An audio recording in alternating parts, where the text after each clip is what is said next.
Hello दोस्तों, नमस्कार। आज के लेक्चर में हम लोग कॉम्पिटिटिव एग्जाम के अंतर्गत जो जनरल साइंस आता है, ठीक है, तो जनरल साइंस में जो बायोलॉजी है उसके बारे में आज का अध्ययन करेंगे। ठीक है, तो बायोलॉजी के आज के सेशन में हम लोग महत्वपूर्ण 3 पॉइंट पे चर्चा करेंगे, जिसमें से जो पहला पॉइंट है वो होगा हम लोग का बायोलॉजी के इंट्रोडक्शन के बारे में कि बायोलॉजी शब्द की उत्पत्ति कहाँ से हुई, बायोलॉजी शब्द किन 2 शब्दों से मिलकर बना है, बायोलॉजी के फादर कौन है, तो इनके बारे में चर्चा करेंगे।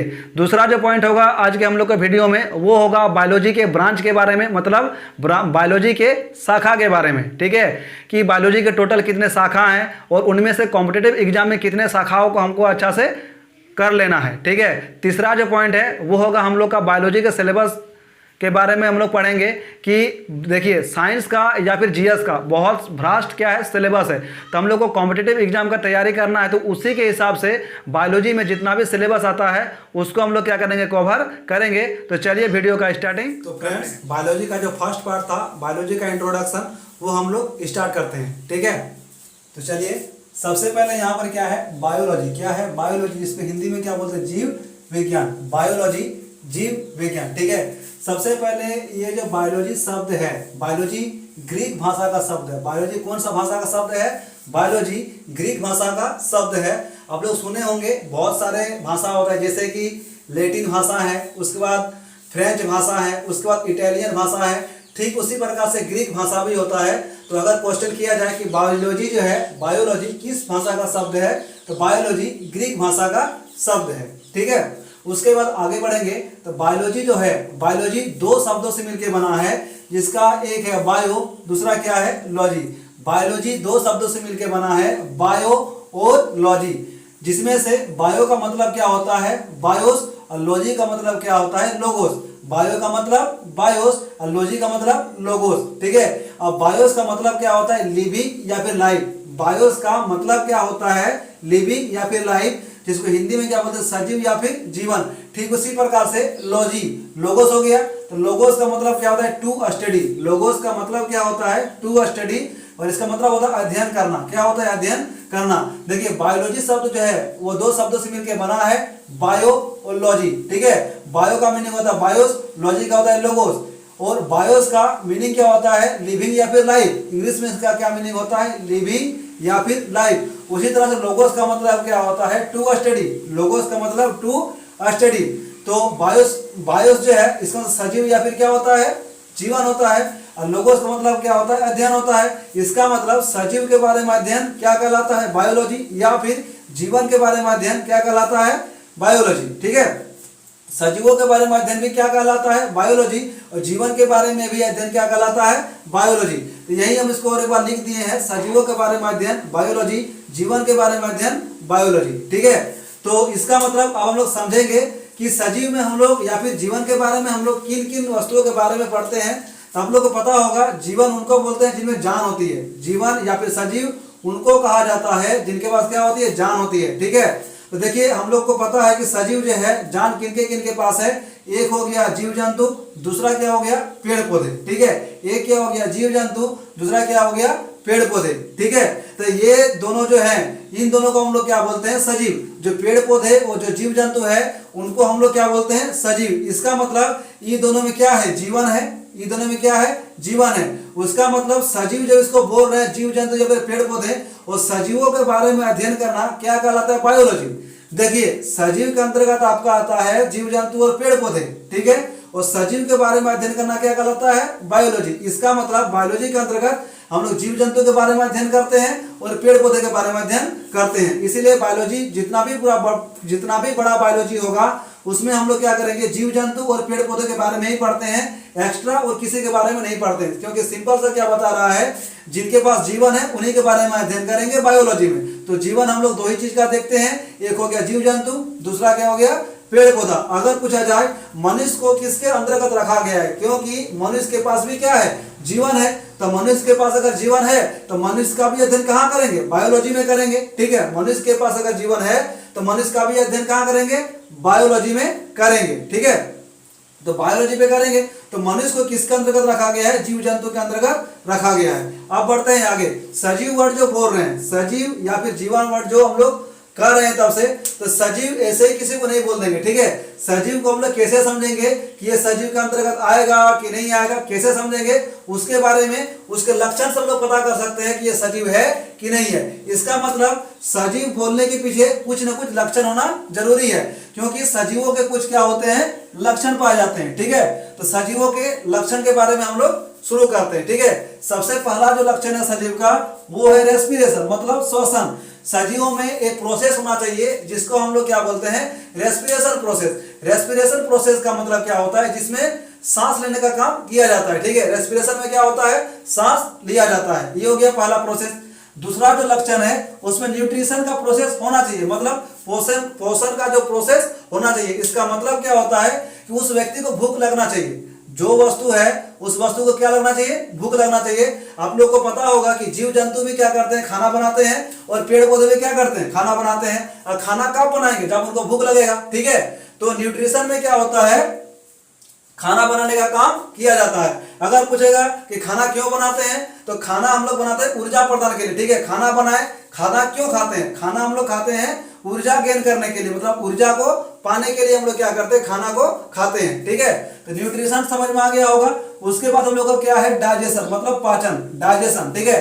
अब डाइजेशन का मतलब क्या होता है, डाइजेशन का मतलब होता है कि कॉम्प्लेक्स फूड को सिंपल फूड में तोड़ना, मतलब जो हम लोग जटिल खाना खाते हैं उसको सरल खाना में तोड़ना, यही क्या कहलाता है, पाचन। जैसे मान लीजिए कि रोटी पर इतना बड़ा आता है, रोटी का फिर हम लोग क्या करते हैं, टुकड़ा करते हैं। टुकड़ा करने के बाद मुंह में हम लोग एक निवाला लेते हैं, मतलब इसको क्या कर दिए, पहले इतना जटिल था फिर इसको सरल कर दिए, ठीक है। फिर पेट के अंदर जाएगा, फिर वो क्या करेगा, पेट के अंदर फिर प्रोसेस होगा। तो ये हम लोग का मुंह में था जटिल खाना, जैसे पेट के अंदर जाएगा फिर वो क्या करेगा, सरल में कन्वर्ट करेगा। तो जटिल खाना का सरल खाना में कन्वर्ट करना क्या कहलाता है, डाइजेशन प्रोसेस कहलाता है। तो इसके बारे में भी हम लोग आगे पढ़ेंगे पूरा डिटेल्स में, ठीक है। ये सब पढ़ रहे कौन कौन सा लक्षण होना चाहिए। उसके बाद क्या है, एक्सक्रेशन। क्या है, एक्सक्रेशन का मतलब क्या होता है, उत्सर्जन। क्या होता है, उत्सर्जन। उत्सर्जन का मतलब क्या होता है, समझिए। हम लोग का शरीर में बहुत सारे ऐसे पदार्थ हैं जो हम लोग के शरीर को क्षति पहुंचाते हैं, ठीक है। या फिर बहुत सारे अनावश्यक पदार्थ हम लोग के शरीर में बन जाते हैं, जिसको बाहर निकलना बहुत ही आवश्यक होता है, ठीक है। तो जितने भी अनावश्यक पदार्थ हैं उनको शरीर से बाहर निकालना क्या कहलाता है, उत्सर्जन क्रिया या फिर एक्सक्रेशन प्रोसेस। अब कौन कौन से उत्सर्जन प्रक्रिया के अंतर्गत आएंगे, जैसे हो गया पसीना, यूरिन, ठीक है, आंसू, ये सब क्या है, उत्सर्जन प्रक्रिया के अंतर्गत आते हैं।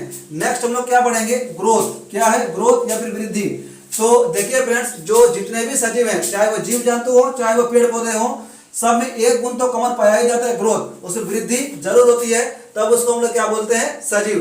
तो हम लोग 5 लक्षण के बारे में जान लिए। सबसे पहले सजीव के अंतर्गत रेस्पिरेशन का प्रोसेस होना चाहिए, न्यूट्रिशन का प्रोसेस होना चाहिए, डाइजेशन का प्रोसेस होना चाहिए, एक्सक्रेशन प्रोसेस होना चाहिए, ग्रोथ का प्रोसेस होना चाहिए। लास्ट जो है वो है रिप्रोडक्शन का प्रोसेस भी होना चाहिए, क्योंकि कोई भी जाति अपने आप को या फिर अपने जाति के अस्तित्व को बचाए रखना चाहता है, इसलिए अपने जैसे जाति का वो क्या करता है, निर्माण करता है, ठीक है। उस प्रक्रिया का हम लोग क्या बोलते हैं, रिप्रोडक्शन, ठीक है। क्या बोलते हैं, रिप्रोडक्शन, अपने जैसे जाति का निर्माण करना, क्योंकि कोई नहीं चाहता है कि मेरा जाति का अस्तित्व समाप्त हो जाए, ठीक है।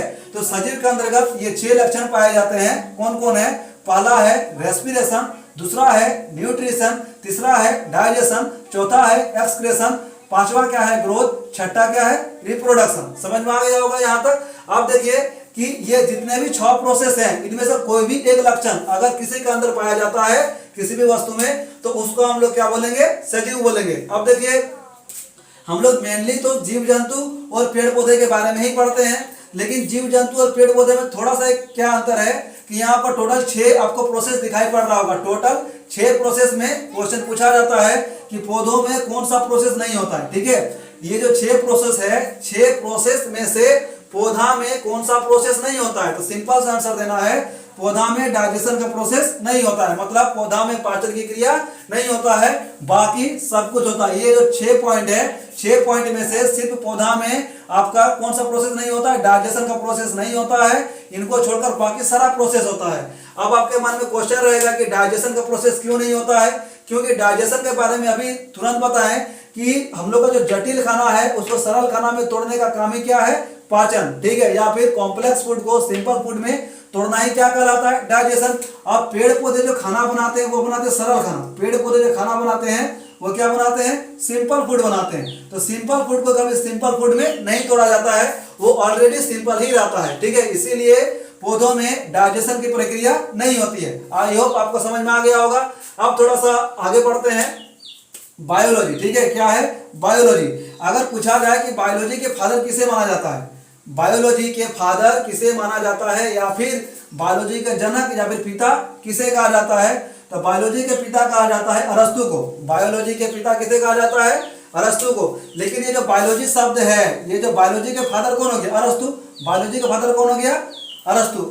लेकिन जो बायोलॉजी शब्द है, ये बायोलॉजी शब्द जो है ये दिया था कौन? लेमार्क एवं ट्रेविरेनस, ठीक है। बायोलॉजी शब्द को कौन दिया? लेमार्क एवं ट्रेविरेनस ने दिया। अगर पूछेगा कौन सा ईयर में दिया? 1802 में, ठीक है। बायोलॉजी शब्द कौन दिया? लेमार्क एवं ट्रेविरेनस ने दिया। कब दिया? 1802 में। कभी कभी एग्जाम में क्या करता है कि ये 1802 को नहीं लिखता है, ठीक है। 1802 की जगह पे 1801 भी ऑप्शन में रह सकता है, ठीक है। तो आपको ध्यान देना है कि अगर 1802 ऑप्शन में ना रहे तो आपको 1801 को टिक करना है, और अगर दोनों दे दे 1802 और 1801 तो आपको ज्यादा 1802 को वैल्यू देना है। आई होप आपको यहाँ तक समझ में आ गया होगा। एक बार इंट्रोडक्शन को रिवीजन कर लेते हैं स्पीड में, ठीक है। बायोलॉजी जो है ये ग्रीक भाषा का शब्द है।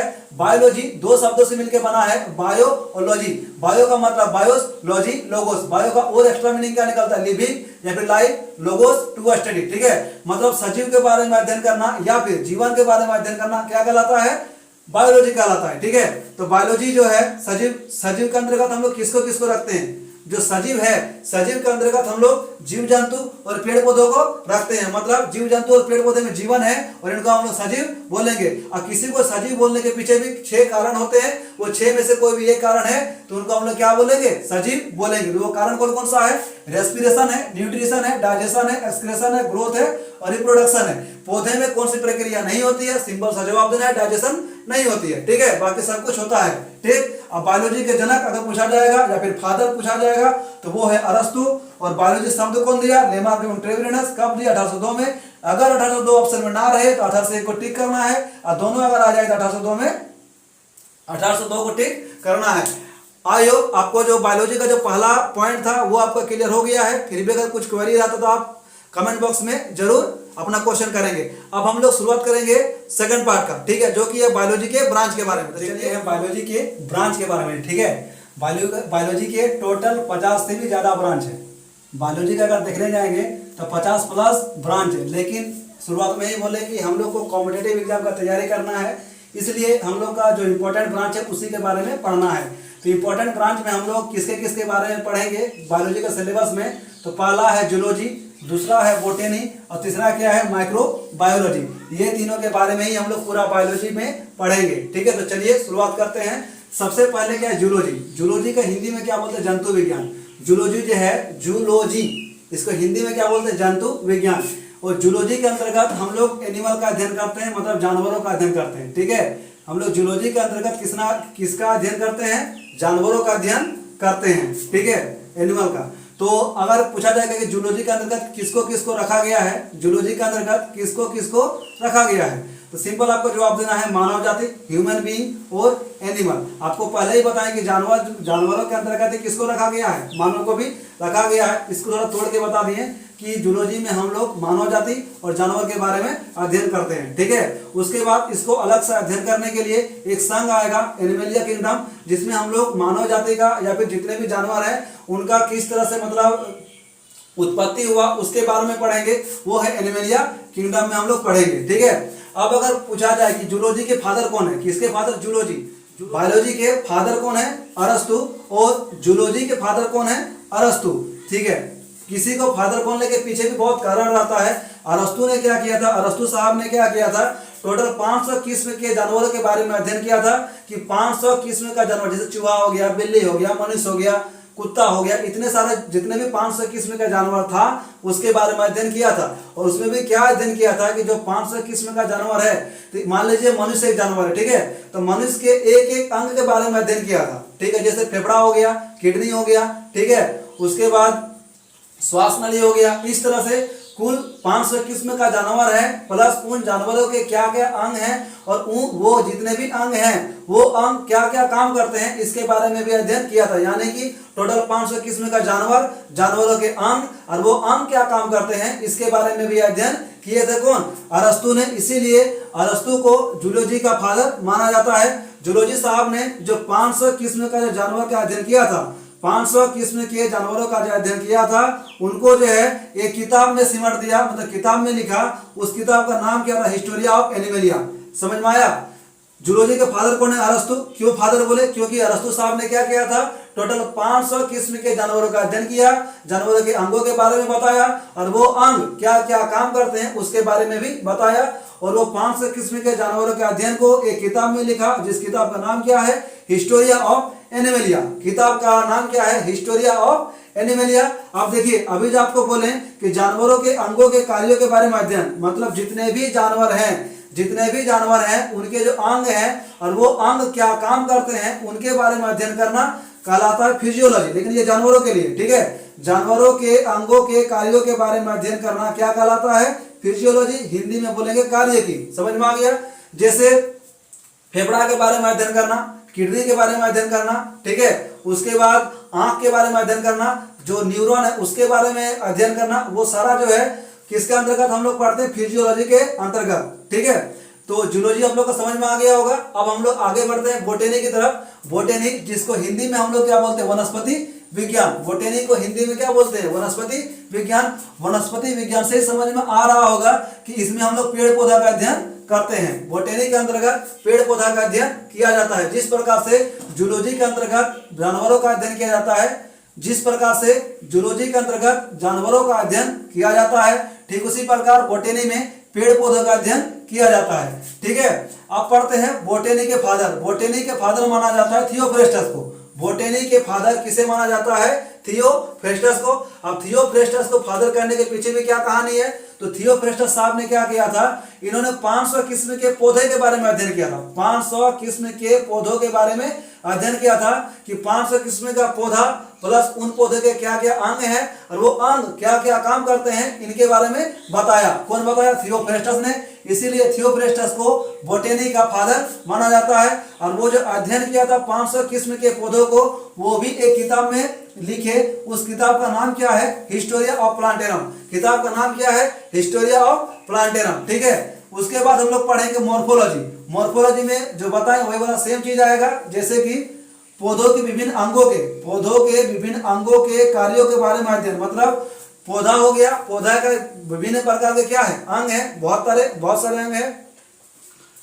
मॉर्फोलॉजी, ठीक है, मॉर्फोलॉजी में हम लोग किसका अध्ययन करते हैं? कि पौधे के विभिन्न अंगों के कार्यों के बारे में अध्ययन करते हैं। जैसे मान लीजिए कोई पौधा है, उस पौधा का कोई ना कोई अंग होगा, जैसे तना हो गया, जड़ हो गया, पत्ता हो गया, ये सब कुछ अंग है।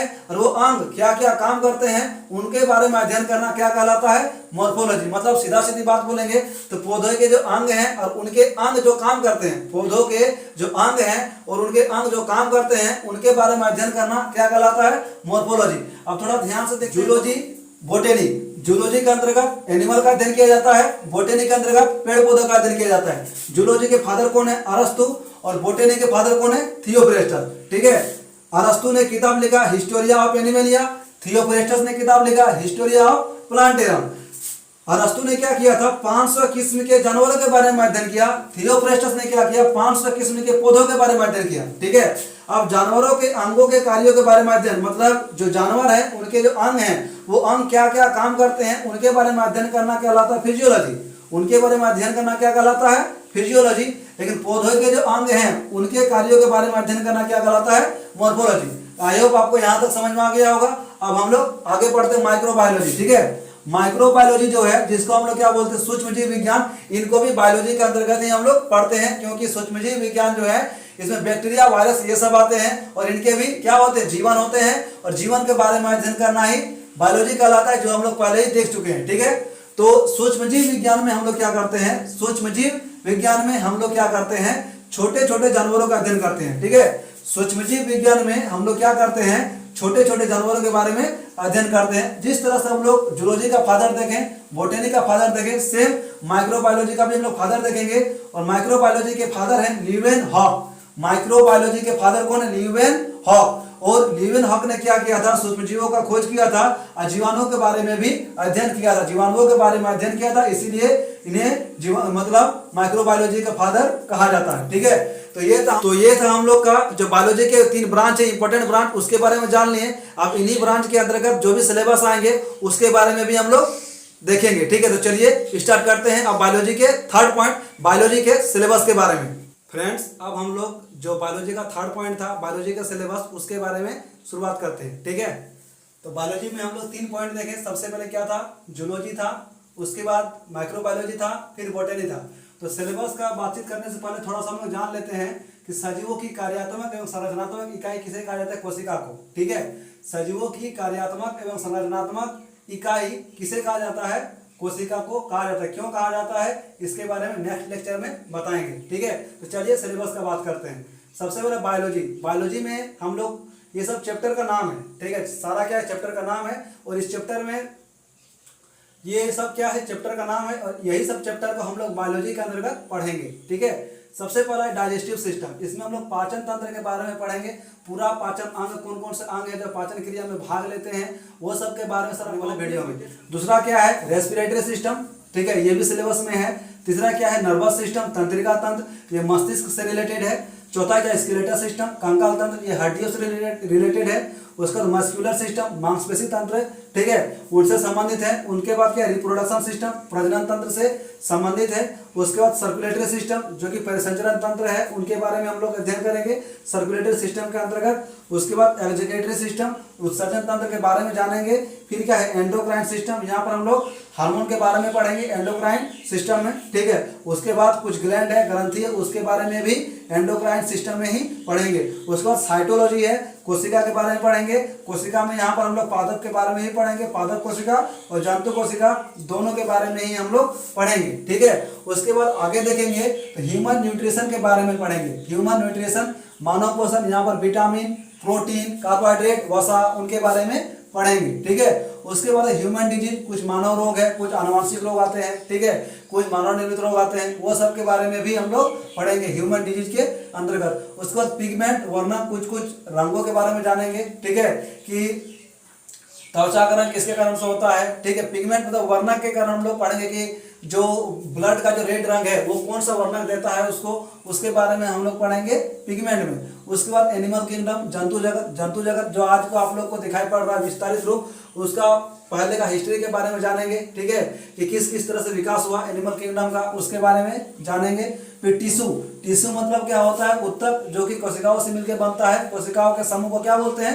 उत्तक बोलते हैं। उत्तक में भी हम लोग जंतु उत्तक के बारे में पढ़ेंगे और पादप उत्तक के बारे में पढ़ेंगे, दोनों के बारे में ही पढ़ लेंगे उत्तक में। ठीक है, उसके बाद जेनेटिक्स, आनुवंशिकी के बारे में पढ़ेंगे कि एक पीढ़ी का लक्षण दूसरे पीढ़ी में किस तरह से जाता है, मतलब स्थानांतरित होता है, उनके बारे में हम लोग पढ़ेंगे जेनेटिक्स में। उसके बाद कुछ साइंटिफिक नेम भी आते हैं एग्जाम में, उनके बारे में भी पढ़ेंगे। जैसे कि मनुष्य का साइंटिफिक नेम क्या होता है, मनुष्य का वैज्ञानिक नाम क्या होता है, नाम होता है होमो सेपियंस। उसके बाद मेढक का होता है राणा टिग्राना, उसी तरह से हम लोग पढ़ेंगे। ठीक है, ये हो गया पूरा जूलॉजी का सिलेबस, यहाँ से लेके यहाँ तक, जूलॉजी यहाँ तक में खत्म हो जाएगा। ठीक है, उसके बाद माइक्रोबायोलॉजी का सिलेबस की बात करेंगे तो इसमें हम लोग बैक्टीरिया, वायरस, फंगी और प्रोटोजोआ, इससे संबंधित जितना भी कुछ, चाहे रोग हो चाहे निवारण हो, जो भी कुछ है माइक्रोबायोलॉजी में बैक्टीरिया, वायरस, फंगी और प्रोटोजोआ से रिलेटेड, उसके बारे में पढ़ेंगे। अब हम लोग देखते हैं नेक्स्ट, जूलॉजी हो गया, माइक्रोबायोलॉजी हो गया। अब हम लोग देखते हैं किसके बारे में? अब हम लोग देखते हैं बोटेनी के बारे में। तो चलिए शुरू करते हैं बोटेनी के सिलेबस के बारे में। बोटेनी का जो सिलेबस है उसमें आप लोग को पढ़ना है प्लांट क्लासिफिकेशन। ठीक है, पादपों के वर्गीकरण के बारे में पढ़ना है। फिर प्लांट हार्मोन मतलब पादप हार्मोन के बारे में पढ़ेंगे। उसके बाद प्लांट के जो पार्ट्स हैं, मतलब जड़, रूट, लीफ, पत्ता, स्टेम, तना, फ्रूट, फल, फ्लावर, पुष्प, इस सब के बारे में भी हम लोग क्या करेंगे, एक एक करके पढ़ेंगे। उसके बाद हम लोग पढ़ेंगे प्लांट डिजीज, कुछ रोग पादप के भी होते हैं तो पादप रोग के बारे में भी हम लोग अध्ययन करेंगे। उसके बाद प्लांट न्यूट्रिशन है, पादप पोषण के बारे में भी अध्ययन करेंगे। उसके बाद बोटेनिकल नेम है, जिस तरह से साइंटिफिक नाम होता है जानवरों का, उसी प्रकार से कुछ पादपों के भी क्या होते हैं, बोटेनिकल नाम होते हैं, तो उसके बारे में भी अध्ययन करेंगे। उसके बाद तीसरा क्या है, पिगमेंट मतलब वर्णक। ठीक है, पत्तों का हरा रंग हो गया। उसके बाद और भी बहुत कुछ आप लोग को जानने को मिलेगा पिगमेंट में। तो यही था हम लोग का पूरा सिलेबस। ठीक है, तो फ्रेंड्स, हम लोग आज के बायोलॉजी के लेक्चर में 3 पॉइंट में डिस्कस कर लिए हैं। पहला पॉइंट था बायोलॉजी के इंट्रोडक्शन के बारे में, दूसरा पॉइंट था बायोलॉजी के ब्रांच के बारे में, तीसरा जो पॉइंट था वो था हम लोग का बायोलॉजी के सिलेबस के बारे में। तो आज के लेक्चर में इतना ही है। अब इसके ठीक बाद आप लोग का एमसीक्यू एवं वन लिनियर स्टार्ट हो जाएगा। तो उसका जो आंसर होगा, ठीक है, उनका जो भी आंसर होगा वो आप कमेंट बॉक्स में जरूर टाइप करके लिखेंगे और अपना आंसर देंगे, ठीक है। और आज का वीडियो आपको कैसा लगा वो भी आप कमेंट बॉक्स में बोलेंगे, और मेरा क्या कमी है और क्या इससे बेनिफिट हुआ वो भी आप कमेंट बॉक्स में जरूर बताएंगे। Thank you. जय हिंद, जय भारत।